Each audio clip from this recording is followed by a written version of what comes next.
great presentations. We're super excited to be able to once again honor 3 scholars that have been giants in our field. And after last year not being able to award them, it's great to be able to do that with this session, the Derrick Bell Legacy Award session. I'd like to first start off by thanking our founders and our past winners. They are the persons that have nominated, gone through the process of nominating potential awardees and making the selection. Special thanks also to Dr. David Gilborn, professor and longtime editor of Race, Ethnicity, and Education, as we know, is a leading journal in our field and has sponsored the DBLA Award for several years. And so thank you to Dr. Gilborn for doing that once again and leading the committee and making these selections for us. The Derrick Bell Legacy Award honors critical race theorists, critical race studies scholars, and progressive educator activists committed to advancing social justice and educational race equity through their teaching, their research, their writing, and/or their direct community action. Positive actions that illuminate our insight into racial injustice and the human condition require courage and commitment and are worthy of respect and acknowledgement. This award recognizes individuals whose career accomplishments demonstrate personal courage and professional commitment to supporting and advocating for the faces at the bottom of the well. So the organization has made an effort in continuing to honor leading scholars in our field, and we're excited today to announce our 3 awardees for this year. I'd like to start with our first awardee, Dr. Denise Taliaferro-Bazile. Dr. Bazile is an Associate Dean of Diversity and Student Experience and Professor of Educational Leadership at Miami University.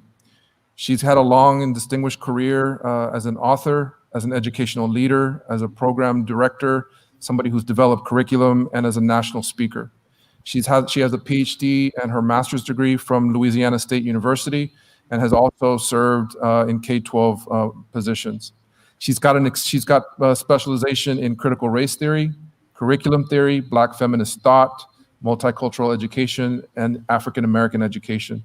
And Denise has been known, has come to this conference for many years and been supportive of her students and as a mentor and as an example of what scholarship in critical race theory looks like. So I'd like to give her some time to make some remarks before moving to the next awardee. So congratulations. Thank you.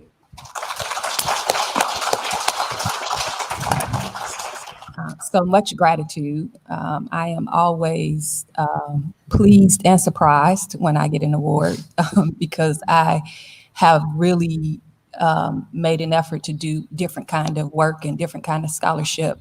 And when you're in education, which is so social science driven in many ways, and that's what I'm consistently bucking is the idea that it only needs to be social science driven knowledge. And so I'm always surprised when I get an award, but I shouldn't be surprised because this is critical race studies in education. And I think we understand that we have to do many different kinds of work in this struggle, in this long river of love and struggle, as I like to say. So I just want to direct my comments today. I want to return us to Derrick Bell's, well, I call them scriptures. I call all of his works scriptures because, there is where we can begin to understand these latest actions of othering, outlawing, and the like by asking and answering Bell's preeminent question, who is afraid of critical race theory? Or as I'm saying today, who's afraid of critical race theory now and why?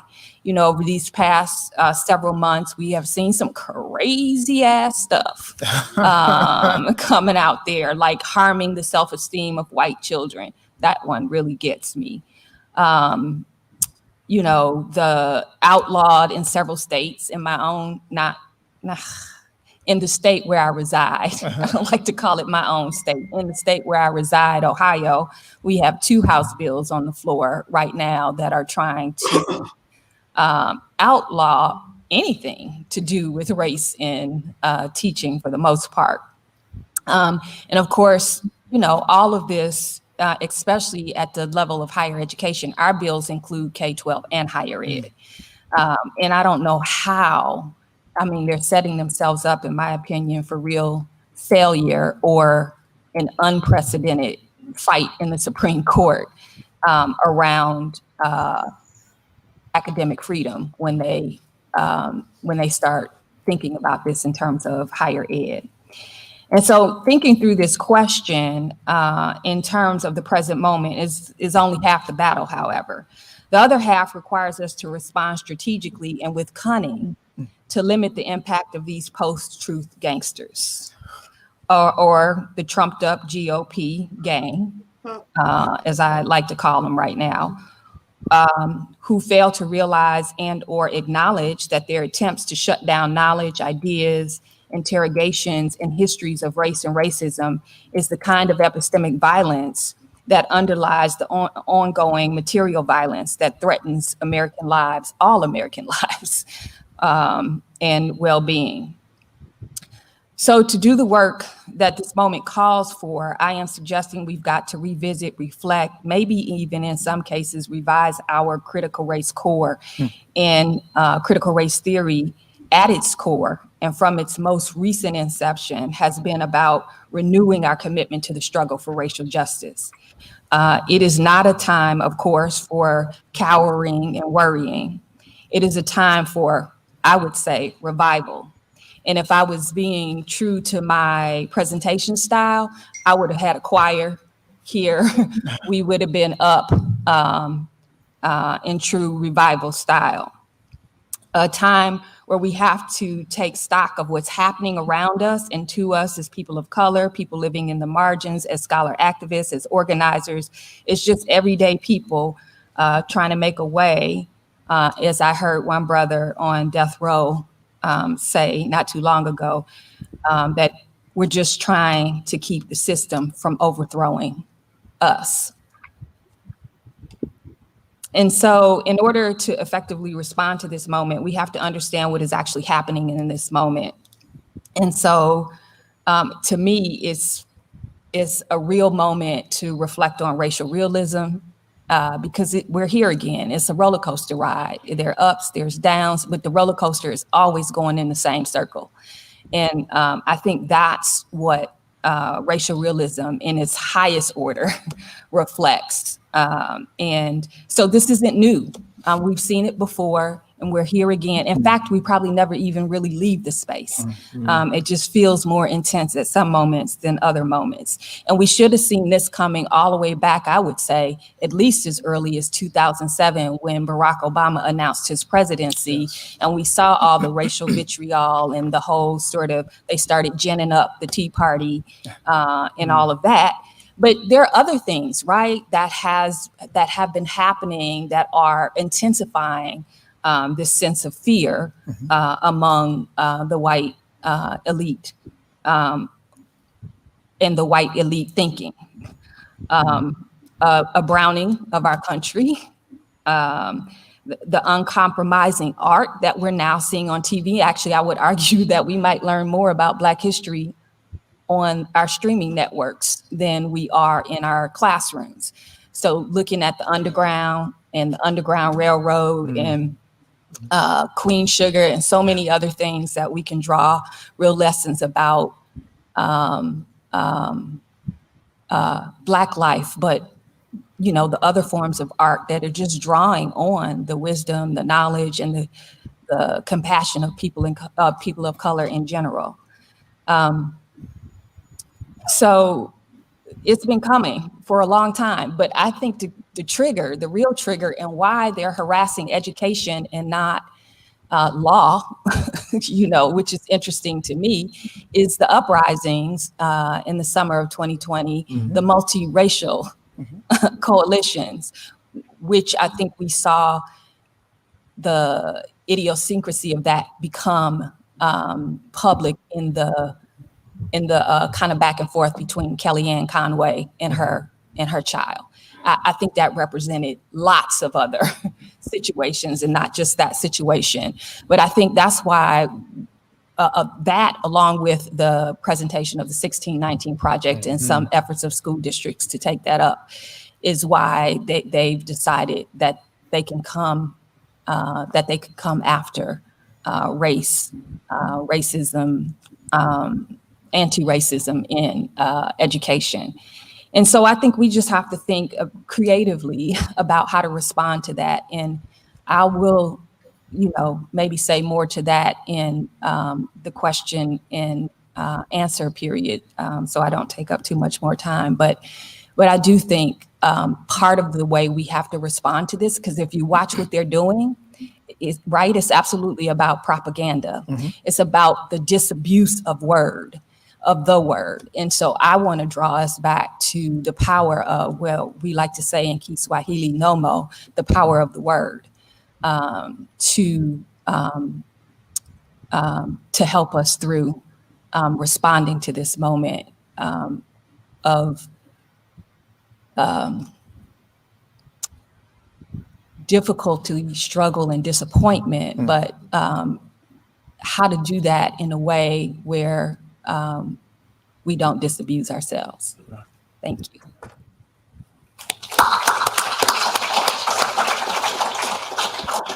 Thank you so much. Our next awardee is Dr. Jamel K. Donner. Dr. Donner is Associate Professor of Education in the Department of Curriculum and Instruction, American Studies, and Africana Studies at William and Mary. Dr. Donner's had appointments at Cal State Fullerton, Washington University of St. Louis, and now at William and Mary.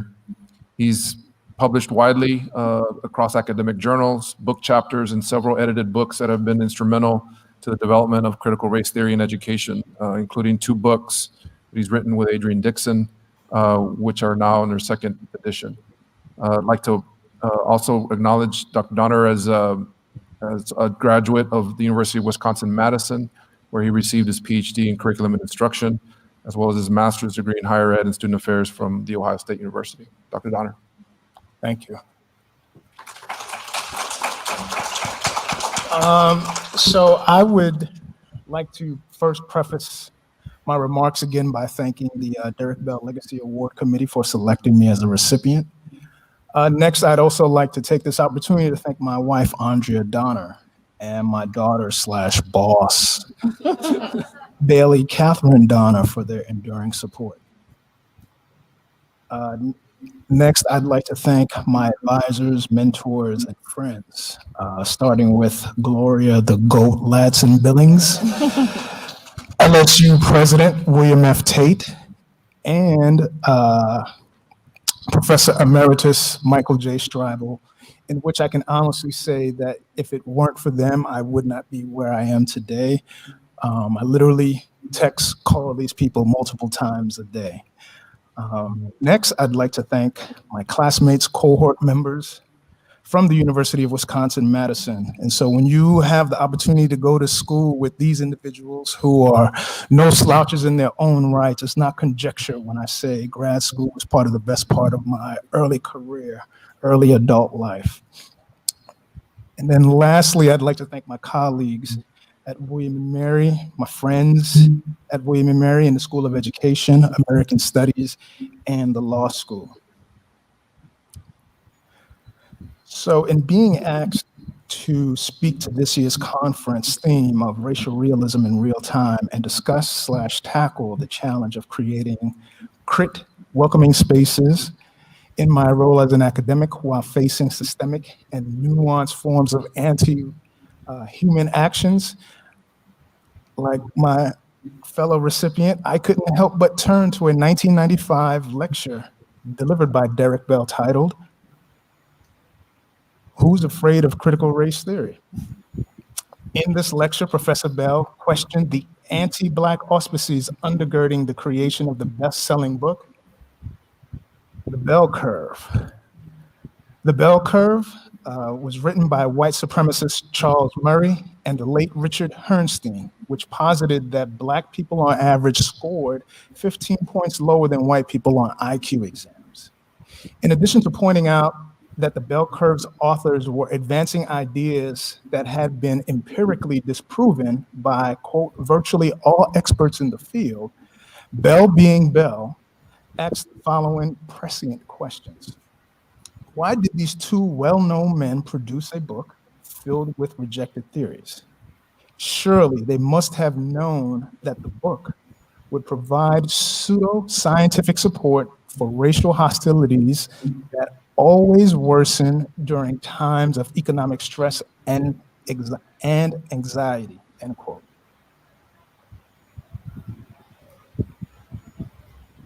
Next slide. Okay.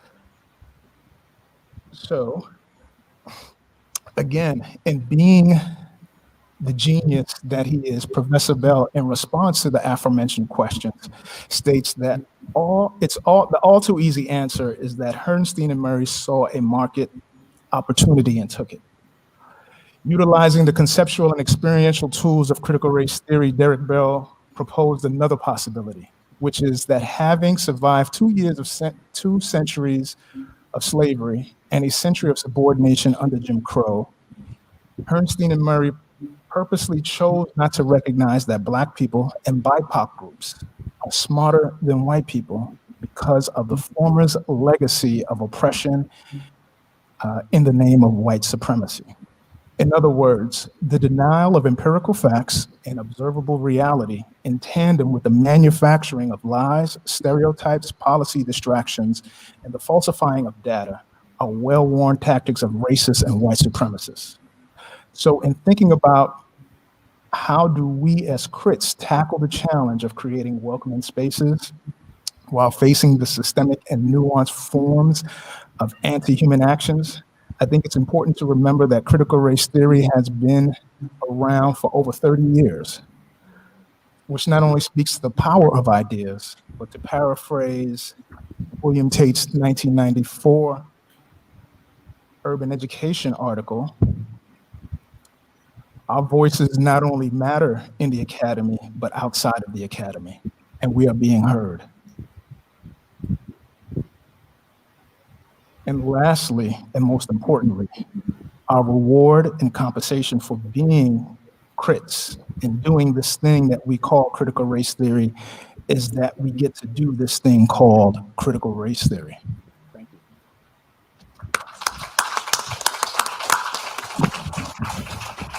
Thank you, Dr. Donner. And our final awardee for this year is a gentleman named Michael A. Olivas.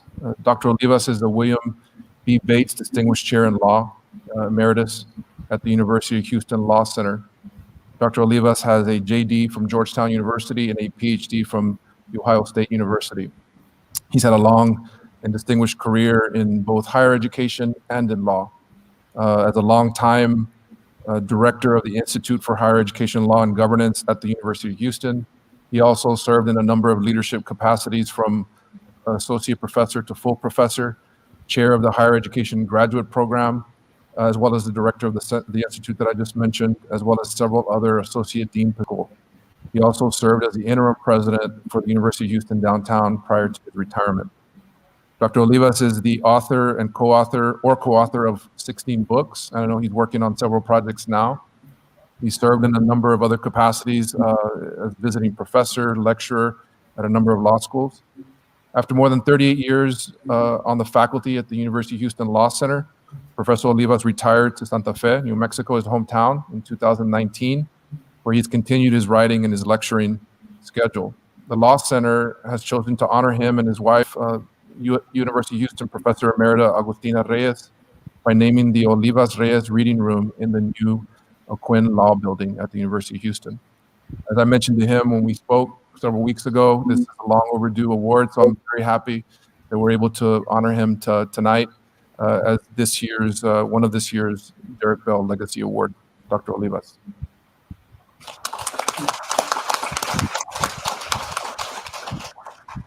Thank you very much, Enrique. I do appreciate this, and I'm very sorry that travel commitments just won't allow me to go these days. I accept this award for a variety of reasons. I'm here in Santa Fe, New Mexico, my hometown, in the middle of a blue state, a state that's run mostly by short Mexican women, um, including my own household, I might say, or the household where Tina allows me to live. But I did spend 38 years doing missionary work in Texas among the Tejanos. And so when I married a Tejana, my father said I was in a mixed marriage, not crossing the normal lines because we were both Catholics. In fact, I spent 8 years studying to be a Catholic priest. And so I figured anybody could be saved, hence my time as a missionary in Texas. It apparently didn't take, because the minute I left, it all went to hell in a handbasket. I will say, though, that receiving this award, which you suggested was overdue, I think I took early retirement because we still had years left in us, but it was the right time for us. I will just say that I've begun to feel like Kareem Abdul-Jabbar. When Kareem Abdul-Jabbar, who I knew as a young boy as Louis Alcindor, when he retired from the LA Lakers, he went to all these various NBA towns, and each one of them, they held a ceremony for him, and they gave him a ceremonial rocking chair. And he said, well, none of these rocking chairs are actually big enough for me, and I have other things to do and other work, but this has been a wonderful life that I never would have expected growing up in New York. Well, I sort of feel the same way about New Mexico. It turned out I left the seminary after 8 years, in part because it turned out I was much better at afflicting the comfortable than I ever had been at comforting the afflicted. And that was a useful skill. And now that about half my work is condemned to felony status in the state of Texas, I have only one question about critical race studies in Texas, and that is it true that John Wayne really owned the Alamo and that my people ran him off? That just can't be true. In fact, John Wayne was married to 3 Latinas. I think he had a secret life as a race crit, battling us on TV, but marrying us in real life. I knew Derrick Bell. I'm very fortunate to have known him and to have been I won't say a close friend because we only saw each other intermittently. I do remember one time I brought him to Houston to give a lecture, and we had to have it taped and shown in other rooms because he was such an overflow crowd. The only person that I brought out there who drew a bigger crowd was either Anita Hill or Justice Sotomayor, both of whom came when they discovered I was going to retire, and they fulfilled long ago promises to come speak there. More to the point, I remember a very small seminar room at Harvard Law School where I was on a panel with Derrick, responding in an early article about his space traders story, where he argues that space traders come to the world and whites trade them in for safety, for their own personal safety. He and I pointed out in the article that I wrote as a result of that paper, as a result of that panel, that had actually happened in real life. There was the Trail of Tears. There was Operation Wetback. There, of course, was slavery. There was Reconstruction, which gave a momentary respite, but then reignited as white supremacy. And I will just say that he told me that he needed to meet more Mexicans because our histories were so similar. He said, I don't think there was many lynchings, and I don't think that there was as much slavery. And I said, well, there were both, and Texas was always sort of considered our Mississippi. There's an entire scholarly literature on lynchings in Texas of Mexicans.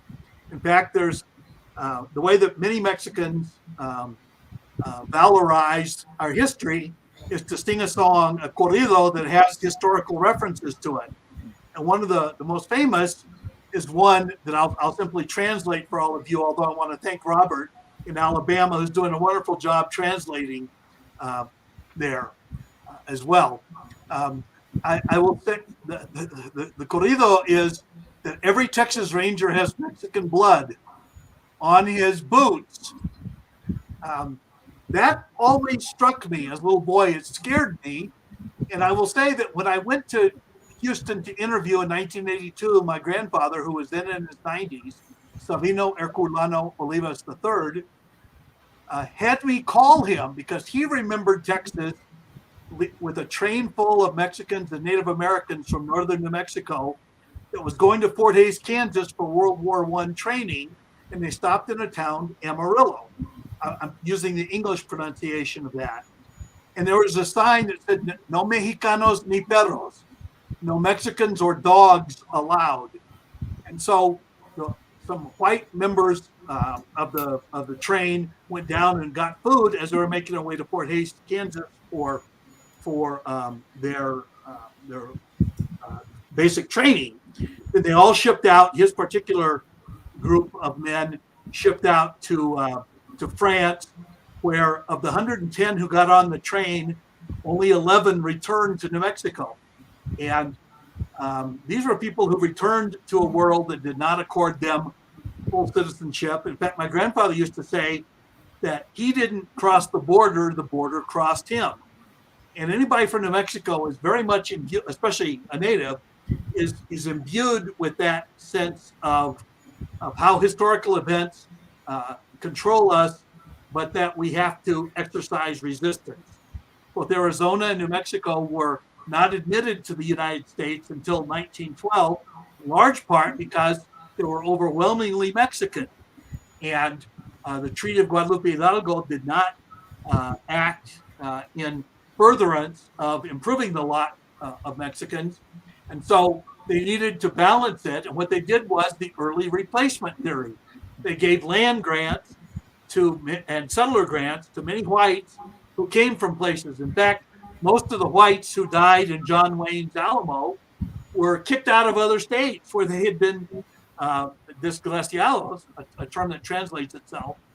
And then they came to Texas where in truth, the Alamo was owned by Mexico and Santana. So I will just say that while I do not think that Texas Rangers much longer, or for a long time, had Mexican blood on their boots, I do think that race has surfaced in a way that, as most people at this conference need no convincing, in ways that continue to privilege to scare white children with stories of the truth is not my idea of education. I don't think it should be the education of white children either. I think that our history is a complex and often embarrassing one, and we have often been the brunt of that, which is why I think the reason I didn't go into preaching was because I was afforded a better pulpit through my scholarship. And the books that I've written over the years have brought me my fair share of hate. Just recently, I worked on a project, and I got a letter from a prisoner in Texas. And I get lots of letters because I taught immigration, and I would get a lot of immigrants who wrote me asking for assistance.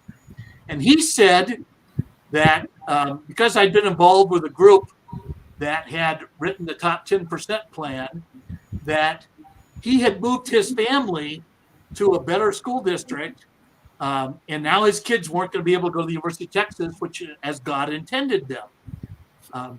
And he said, "I'm going to be out in 3 years." It turned out he was in for investor fraud.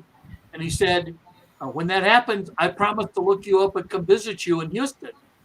And because of that and other hate mail that I got, the University of Houston, early on in my career there, used to screen my mail. It turned out that Ted Kaczynski, the Unabomber, UNA stood for university.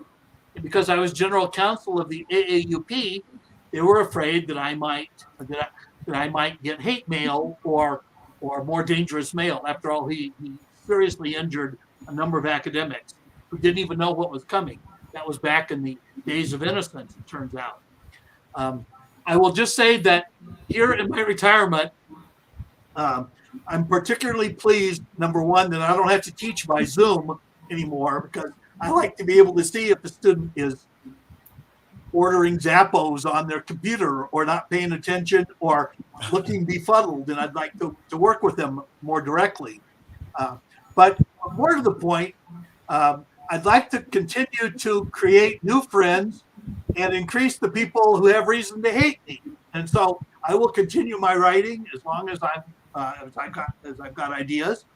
And I will say that while Professor Aleman may have thought this was late in coming, I'm delighted to be on this old man tour of receiving awards. And thank you for that beautiful award.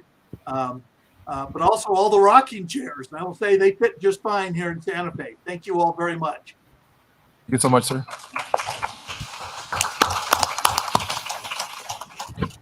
Want to invite questions. We have a mic up here. I don't know, we have one roving around, but I'd like to encourage the audience to ask any questions. We have time for a panel discussion on anything you want to talk about. So are there any questions out there?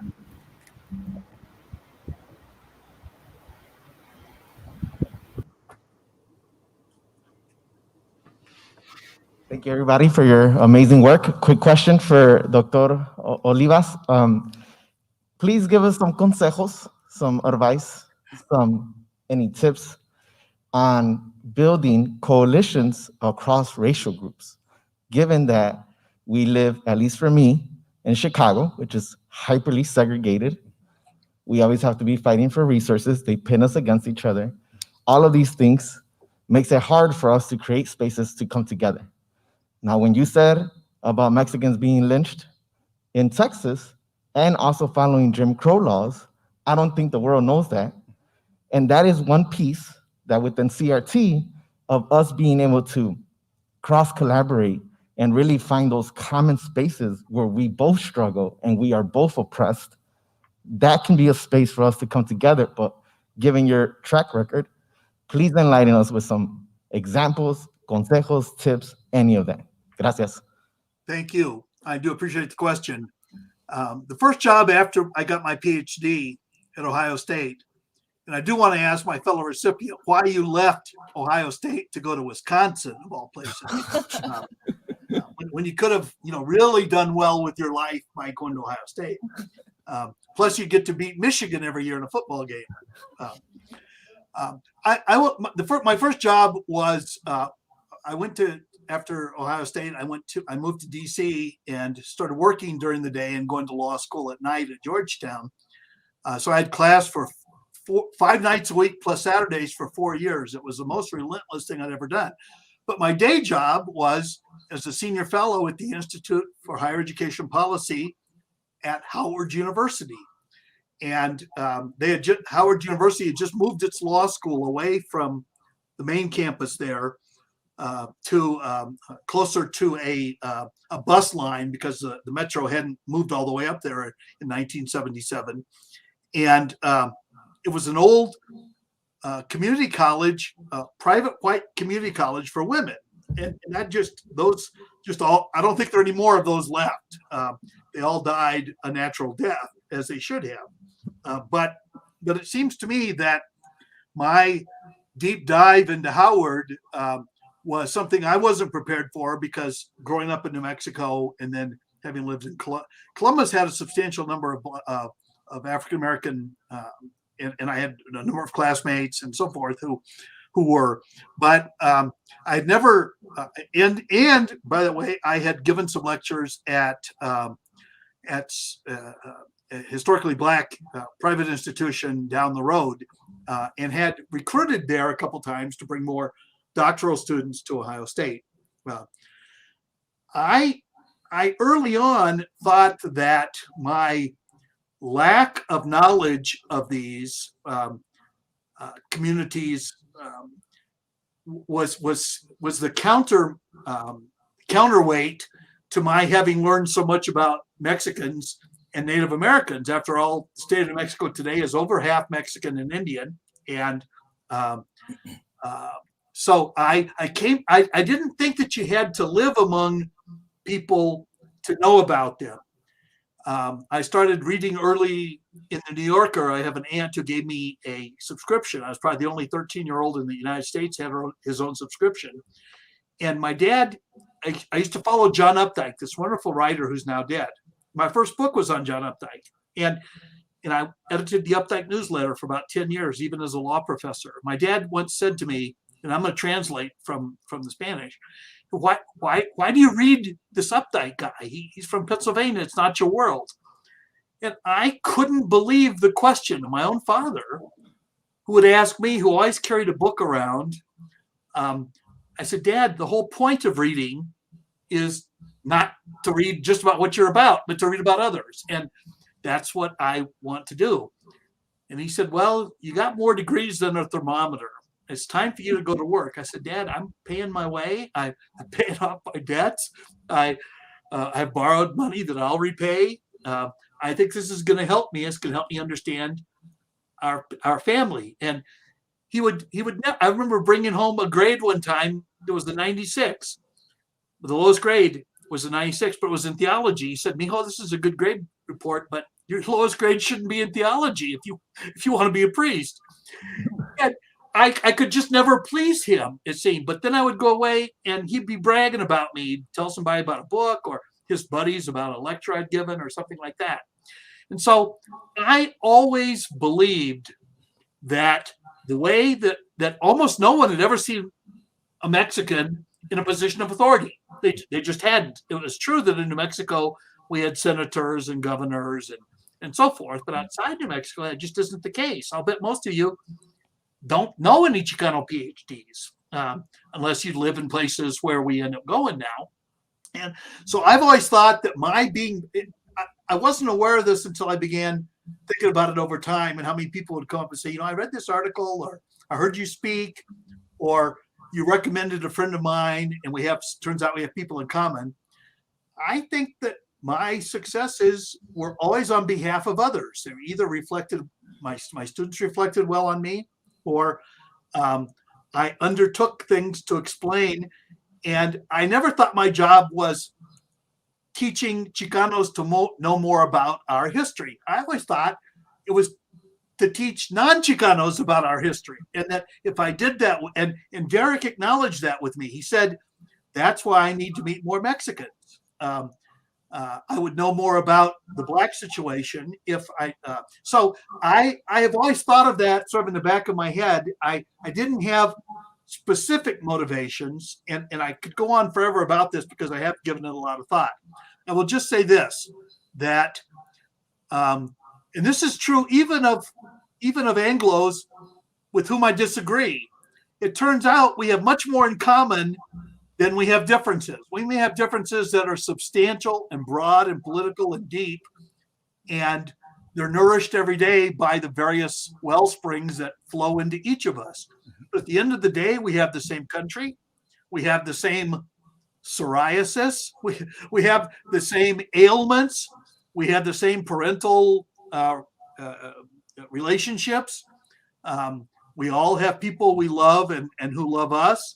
And those transcend. So when I read Toni Morrison, I don't feel alienated by that simply because I didn't know that world. I feel enriched by that. And so my job is to try and be a translator to many people, just like Caitlin here and Robert before her are translating for people who can't hear.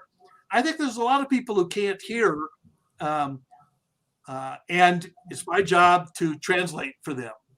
And I've always taken that responsibility very seriously, but I wasn't trained for it. It just sort of came by years of always having to explain myself, and so forth. So I appreciate the question, and I hope to do more writing in that particular area as I make the rocking chair tour. What about Jamel or Denise? Any thoughts about coalition building or any specific pieces of advice for folks that are wanting to do that kind of work during these times? So there's a quote from a line from Fred Moten.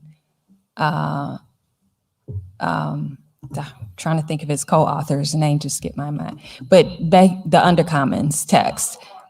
Say it again. Harney. And the line is, and I love it. You know what it is, Adrian? Because you know I say it all the time. We owe each other everything. Yes, we owe each other everything. And so I've been thinking a lot about that because to me, that's at the heart of this whole notion of coalitions. And what we have to know is that there's never been any radical change for more justice, more peace, more equity in this country, and I would venture to say anywhere, without social movements. And there haven't really been any successful social movements at that level that haven't been multiracial coalitions. And so I think that's extremely important. And so we have to keep coming back to the table. But on this specifically, we owe each other everything, really means to me pushing and challenging ourselves to really radically rethink coalition and community. So we can come together where our interests might intersect, at that point of intersection. But when that's resolved, then we keep moving like this and we're actually moving away from each other. And so I think there's something else there that we have to rethink in our relationships to one another, and how we stand up. In standing up for myself, I'm standing up for all of us. And in standing up for all of us, I'm standing up for myself. I think it's really that intricate. And so I think the most important thing right now, because I agree with the brother said over here about it's limited resources. What they do is pit us against each other. And so it's upon us to keep coming back to the table and wondering how we work together and stay together, because in doing that, we actually resist. I mean, that is the work. I often say the revolution is our ability to come together as a multiracial, multicultural, gender balanced, sexually interesting group of people to live differently than we're allowed to in this moment. The only thing I would add is that, a couple of things, that it's not a zero-sum game. And I think that's one of the things that when we think about this social justice work, and that's one of the things I love about Bell and that I'm actually teaching one of my doc advisees, is that it's never ending. It's always evolving. It's always changing. And so, yes, you might have won the battle, but it's the war. The war is never ending, and it's going to be here once we all move on. So you think about it in those terms, that it's not a zero-sum game. It's ongoing. And so, yes, that's a long way of saying, or a roundabout way of saying, that we always need coalition. We always need community building. Thank you. I think we have time for one more question, if there's one. Anybody has a question?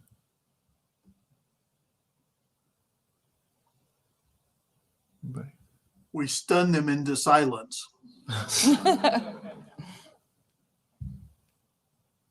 No? Now's your time.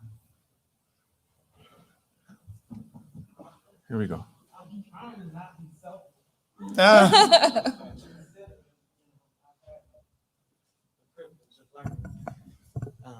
Talk to me about the other side of racial realism. What drives you to continue doing the work? What do you see in the beyond of racial realism? Yes, That's a great question. that's my doc student. He knows that. He knows this is one of the things we've been talking about a lot. And so I think a lot of people think, I remember especially in the early days of my,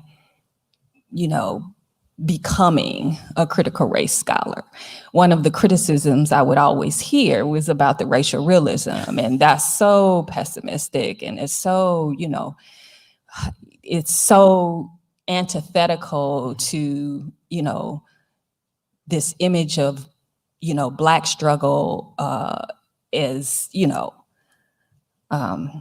hopeful and glorious. And I kind of disagree with that. Like, what I so appreciate both about racial realism, which to me is the foundation of now what we see the Afro-pessimists talking about in anti-Blackness, is clarity.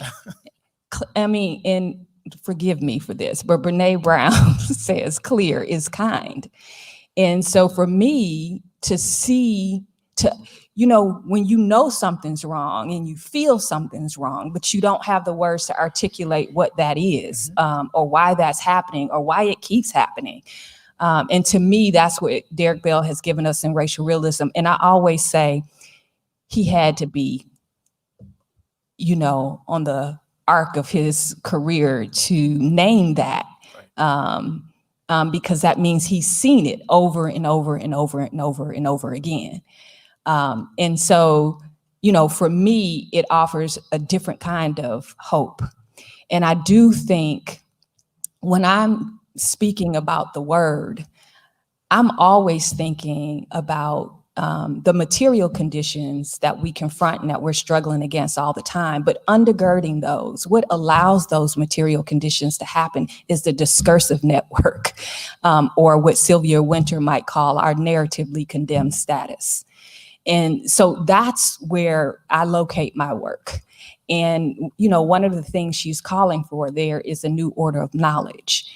And we can't write the content in the same old way, or it can't be the only way that we're writing the content, right? Because the real possibility is between these different ways of knowing. So the rational is one way. The problem with it is that it dominates the landscape. And so I think that's my critique of it. And so to me, this also goes to this notion of, you know, again, Wynter will talk about, we create the systems. We, the people, actually create the systems and the structures, and we manifest in the system. So we can't address the system without addressing the people. And it has to be, right, two-sided transformational change, as Grace Lee Boggs sort of talks about it, the institutions and the people. But if we create these narratives and project them onto a system and then act like, and forget that that's actually what we did, then I've been thinking a lot about, well, what does it mean? What is the power of the word in creating the new possibility, right?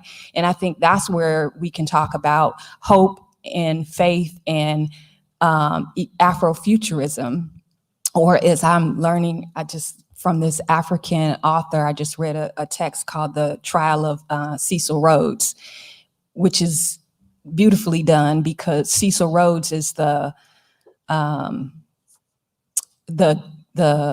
imperialist behind the Rhodes scholarships. Mm-hmm. And right, he was, you know, did a lot of horrible things in South Africa in particular, but Africa in general. And in this text, it's fictional, it's not the right word for it. There's truthiness there for sure. But in this text, Cecil Rhodes has been dead for 120 years. And then he's being pulled out of the limbo of death into this place called After Africa. And After Africa is the place where all the Africans and African descendants who pass away go to After Africa. And in After Africa, they take him back to bear witness to the things he's done. And they're basically holding him, you know, on trial for the things that he's done. Now, that didn't happen actually, right? And it could not have happened actually, But in the way they create it in the book does some kind of work, right? It's not just a thing, it's not just a story, it's a story that's doing some kind of work, that's making you go back and think about some kind of things that have happened, that can happen. It's a vicarious, it's a vicarious win, so to speak, in a place where we don't often win. And so that's what I've been thinking about. If you've seen The Underground before they canceled the season, or if you haven't, child, go watch it, because it's amazing. I mean, I remember I did not watch it when it was out, and I didn't because I think, oh, I can't watch another one. You know, I cannot watch another slave movie. I cannot read another book where the Black woman gets raped. I cannot do it. And, you know, I go through those periods all the time. But I don't know what even made me watch it, but I finally sat down and watched it, and it was amazing. I mean, the struggle is still real. It's still a lot of pain and hurt, but it's not us taking it. It's us, you know, owning our own struggle to be free in some real ways. And coalition is even coalition is even represented there. And so, and both the beauty of it and the challenges and the difficulty of it. And so that's what I want us to think about, because I didn't just fall into critical race theory. I had questions. But when I read Derrick Bell's work, it was his work that got me moving, you know? And so I don't want us to forget that part. And I did think Dr. Payne mentioned it earlier, and this whole notion of the praxis, the work they're doing is so inspiring. But there's the theorizing and the writing revolution is the other kind of work that's really, I think, important to our overall struggle. So that's where the hope is in the, maybe we have liminal moments where we can experience a sense of winning. So. Thank you. Oh, wow. Thank you. I was so entranced by your response. What was the question? Realism and hope, I think. Racial realism and hope. Well, yeah. To go back to your point, there's something about knowing that racism is permanent that is freeing. Mm-hmm. At least for me, it no longer sets me up for these highs and lows where it's like, oh man, if we could just get this and then no, because every time they chip away at it or it gets defeated. And so I think that in and of itself, for me, that's been freeing in the sense that it allows me to pursue the ideas that I want to pursue. And either you're on board with it or you're not, but I'm going to pursue those things. And so unlike you, I actually kind of fell into critical race theory. So to take another jab at my esteemed awardee, it was my last semester at The Ohio State, and I took a qualitative research methods class, and we had to kind of do this scavenger hunt for theories. And I literally stumbled across Derrick Bell and this thing called critical race theory. And I was like, I don't know what this is, but this is what I want to do with the rest of my life. And I've really been on that quest. And so in order to get there, I had to go to the University of Wisconsin and study under Gope, Ladson, Billings and William F. Tate. So, but to circle back, the racial realism, I think that is the beauty of Derrick Bell, and that's the enduring legacy of this, is that you get to pursue these ideas. And as I always like to tell my students, is that you beat ideas with ideas. If you think about this, just take a step back. White supremacy is based on an idea. Chattel slavery is based on an idea. Now, what people do with those ideas, that's a different story, but you have to have the idea. You have to have the idea, then you have to have buy-in on the idea. And the mobilization and the marshaling of resources, economic, human material. Ideas matter. I'm going to take my riff from that because I think that when you look at the objections to our work at the state and federal level, they don't know what it is, but they're against it. they couldn't tell you. In fact, it's almost always framed as harm to their children, or they really used to love Huckleberry Finn before we ruined it for them. But the take I would have on this, and I promise to make it very brief, is generational. And I mean that in two different ways. I've been struck recently by the reconsiderations of people who were considered great philanthropists. This is certainly true of Rhodes, and others who donated buildings, money, named universities, etc., only to, after several generations have passed, the way they made that money was considered tainted, and their names are being removed. And it's almost always for despicable acts that have been unearthed, even though they were hiding in plain sight. Everybody knew how Hastings made his money. So a law school where Kamala Harris graduates is named after him, even though he killed hundreds and arranged for the deaths of many indigenous people in California. Also, generationally, I will just say that the longer you're at this, the more you reconsider what you wrote 30 years ago. My next book is called My Mistakes, where I go back and look at several different kinds of things that not all of them have to do with race, but many of them either with race or class or immigration status, where I made mistakes. I was against DACA at first because I thought it would reveal too much about the undocumented, and many of these kids lived with their parents and would put them at risk, and you're going to give them biometric information, you're going to become known to the government. I thought you could be deported. It turns out it was a wonderful transformative program that fell short and is still doesn't have a way out of it. But I now see that I made a mistake on that, and I tried to correct it as soon as I found out just how important the program was and how 800,000 of these wonderful dreamers could benefit from it.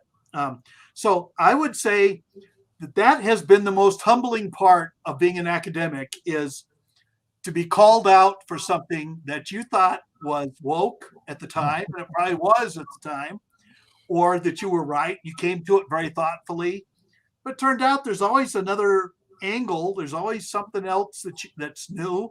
There's other people who are competing for the same narrative as you. And this is the most joyful. Announcing my mistakes and conceding them and trying to correct them is the most joyful book I've ever written.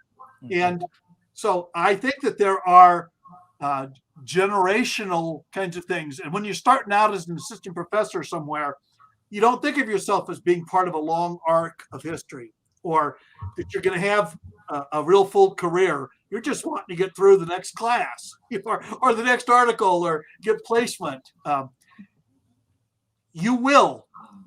Your schools are invested in you, and they want you to achieve. And if you stay humble, if you stay excited, and if you read, and I will say that I'm not as interested in being a public intellectual. I got friends who have thousands of followers on Twitter,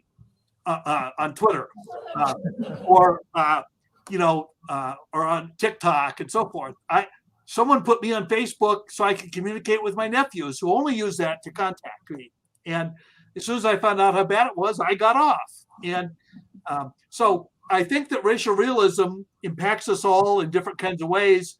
And you have to give people their space to work their way through, because not all of us end up at the same place or at the same speed or with the same conclusions. I love being engaged, and I'm perfectly willing to keep doing so, and to admit that I will know more tomorrow than I know today.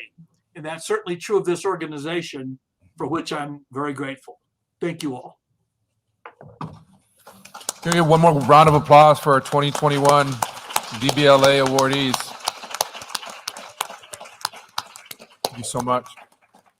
We'd like to just conclude. We're going to do something a little bit different this year. I'd like to ask Dr. Erika Davila if she wants to come up, if she's here.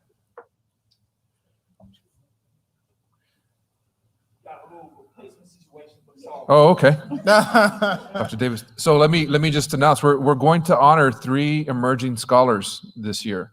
It's an initiative that the association has really been thinking a lot about, a way of not only honoring our scholars who've made a great impact on our association, on our field, on the literature, on the work that we do in the community, but are now wanting to honor those that are starting off. They're emerging. They're starting to make an impact in their early careers. And so CRSEA Emerging Scholar Award honors critical race theorists, critical race studies scholars, and progressive educator activists committed to supporting critical race scholarship as a personal and a collective commitment. The purpose of the Emerging Scholar is to recognize and celebrate early career faculty, CRSEA members, who are making substantive contributions to the field of critical race studies in education through both their scholarly work or their active service to CRSEA. So this year we have 3.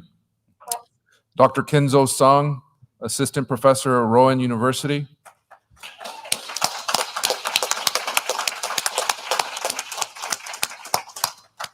Dr. Carla Garcia Fernandez, Assistant Professor, California State University, Northridge.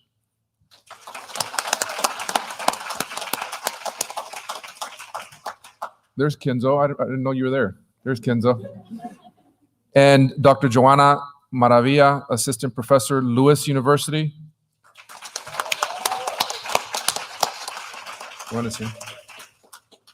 And Dr. Asia D. Reynolds, Visiting Assistant Professor, Wayne State University. Who's here? So we'd like to give those who are, Dr. Garcia Fernandez is on a plane right now, so she couldn't make it, but we have 3 of them here. So we'd like to give them a couple minutes just to say a few words of thanks to the mentors. Let's start with Kenzo. Oh, wow. Okay. Thank you. I didn't realize I was going to actually talk too. So so I have nothing actually prepared. So this is where, so thank you to CRSEA. I'd just like to say thank you to the organization. And as an early career scholar, this organization has meant so much to me. So it's just, as somebody who's starting out and trying to find my way in the world, finding this kind of community, the supportive community has been amazing. And I really do appreciate Enrique, Eric, like all the folks, and it's been really helpful for me intellectually, politically, personally, and I really do appreciate that. And I think that in doing this work, what the DBLA winners have said, I think that it's really important to think about this as being in conversation with folks and kind of being in conversation, building on the generations who have come before us, intellectually, as well as in terms of political movements. And I think that's really, really key. I started as a youth community organizer before going into education, and then moved transitioning to academia, and really thinking about how we do our work as a mix of political work. This is all, political work that we're doing, movement building, organizing, community organizing, as kind of working into our teaching, into our research, into our service, and everything that we do. And I think that oftentimes when I talk with my doc students, even about, like how to think about moving forward and how to balance this, it's important to kind of be grounded and thinking about the communities that you're grounded in as you move forward in your work. I'll just mention to a few, I know that I was supposed to thank my mentors too. I think that's what Enrique said. So so I graduated from Berkeley in education policy and social culture studies and education. Ethnic studies was my second home over there. So I did a lot of work in ethnic studies, actually, I think taught the equivalent of like a BA in ethnic studies over there while I was, as a graduate student and stuff like that too. So Zeus Leonardo, Michael Omi, Daniel Perlstein, so Nelson Maldonado Torres. So just those people were key people in my studies, as well as Carol Stack, some other, there's just a lot of people that, but those were people who kind of helped move me forward. And then so I think that's about it for me. I don't have much else to say, but I really do appreciate it. And this is an amazing organization. I'll say for people, particularly doc students and early career scholars who are both virtual as well as in person right now, try your best to connect with folks and just, get involved, both in terms of thinking about how to move how to move forward your own work, but also how to move forward in community and collaboration with others and build coalitions that are meaningful and, and do the work. So, but thank you. Thank you so much, Kinzo. Dr. Maravilla, please come up and if you want to say a few words and receive your award. So shiny. Congratulations.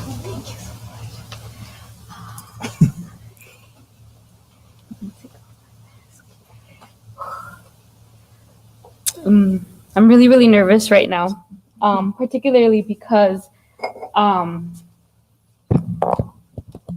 CRSEA has been the first space in my academic career where I can say that this is home. A home in which has taught me to be able to acknowledge my antepasados, acknowledge my abuelitas, right? And understand the power of testimonio and understand the power of our counter narratives and how significant they are to our daily work. So I want to thank CRSEA for allowing me and giving me this space to be able to call my second home. In addition to that, I want to say thank you to my mentoras. My first mentora, Dr. Frances Aparicio, that I met as a 17-year-old in her Latin American Latino Studies class, and where I sat in the front and I was asking too many questions, and where she said, "Mija, it's okay to let other people answer the question too." And I went into her office after that, toda nerviosa, because she was like, "I want to talk to you." And it was from there on that she was able to remind me day after day that I also had a space, but there was so many other individuals in that lecture hall of 100 students at UIC that also have voice and have space as well. And so therefore, to continue to move forward in my path, but along with that, assure that I'm acknowledging everyone else, right, around me, including my community, including my familia, and those, yes, moving forward. I also want to thank my other mentora, Dr. Citlali Morales, because it was her that continued to push me throughout my doctoral program to continue to move forward and continue to write. It was so hard for me to write, especially when, as an incoming freshman at UIC, I was told by one of my white English professors that I didn't know how to write because my first language wasn't English. Although my first language was English, but she made that assumption of me. And so just being scared of writing and being scared of challenging myself in that way. And Dr. Citlali Morales really has taken on that role of giving me that guidance, that fuerzas, right, and that reminder on a day-to-day basis. And finally, I want to thank my 17-year-old daughter, Eliana, because she has been there with me through every single hurdle, through every single just choque that I've had. But she's also been there to listen to me read and reread a lot of my essays as I was getting through the doc program. And so she continues to inspire me every day. And so I'm appreciative of her. And so thank you.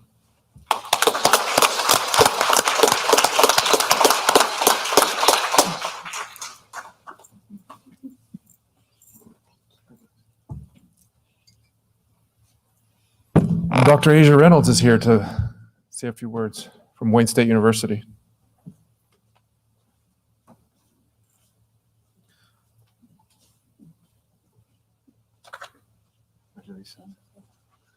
Also very shiny.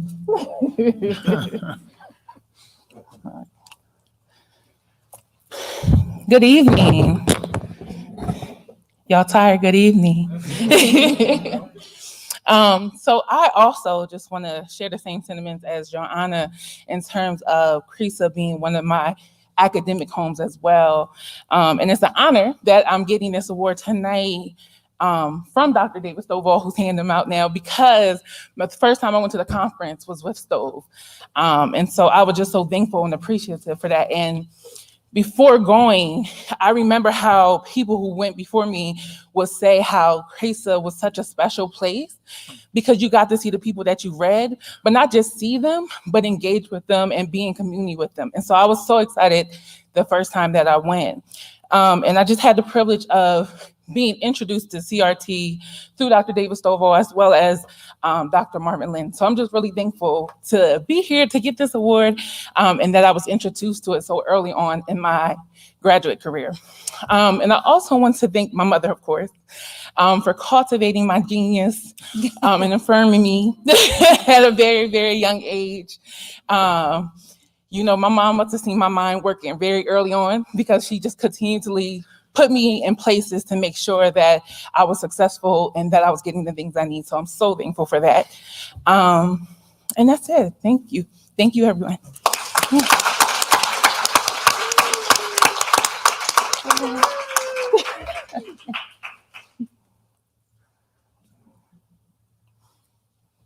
Words on everything. Thank you.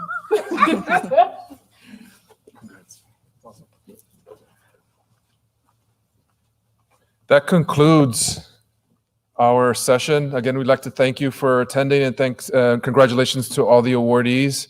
I know we're going to have a reception right after this, and so we look forward to continuing the conversation. Everybody have a great, oh, one second. Dr. Baker's got some announcements.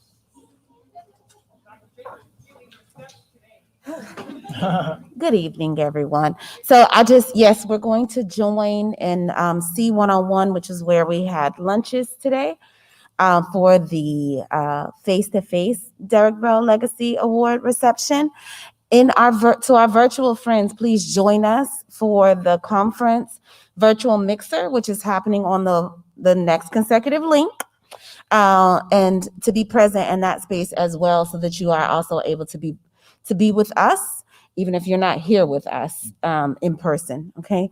So for those who are on the virtual link, please, on the virtual space, please go to that next link and join us as well. And just thank you for your time and for your scholarship and for your work.